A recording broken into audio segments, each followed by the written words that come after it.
प्रदेश में भी काफी चौंकाने वाला रिजल्ट आया, जहां कहा जाता था कि योगी और मोदी की जोड़ी और डेवलपमेंट भी हुआ है वहां ठीक ठाक, लेकिन इस तरह के रिजल्ट की उम्मीद बीजेपी भी नहीं की थी, खासतौर से उत्तर प्रदेश से, क्योंकि उत्तर प्रदेश को बोला जाता है कि दिल्ली का रास्ता उत्तर प्रदेश से होकर जाता है। नहीं, इसीलिए तो मैं कह रहा हूं कि एक बेहतरीन मौका पूरे देश में था बीजेपी को मुकम्मल हराने का, चाहे उत्तर प्रदेश हो, बिहार हो या देश के बड़ी बड़ी प्रदेश हो।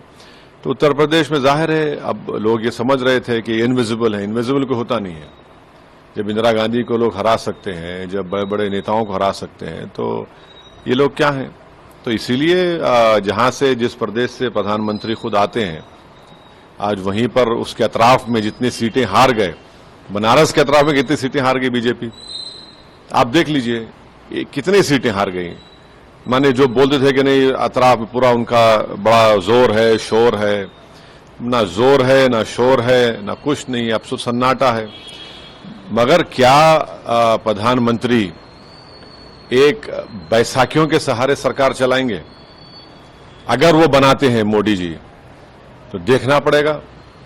बैसाखी किसको बोल रहे हैं, चंद्रबाबू नायडू? नहीं, देखिए जो 400 की बात कर रहे थे, जो नहीं सुनिए बैसाखी दोनों तरफ होती है। नहीं सुनिए, जो 400 की बात कर रहे थे, जो बोल रहे थे कि सब खत्म हो जाएगा, और जो कह रहे थे कि जो फुला भक्त होगा वही दिल्ली में राज करेगा, अब किसके भक्त बनेंगे ये?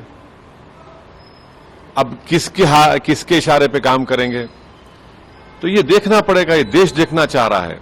जो बुलंदबांग दावे करते थे, आज वही उनके लिए गले का सांप बन गया है। आपने अभी एक स्टेटमेंट दे दिया कि बैसाखी के सहारे चलाएंगे। बैसाखी कौन?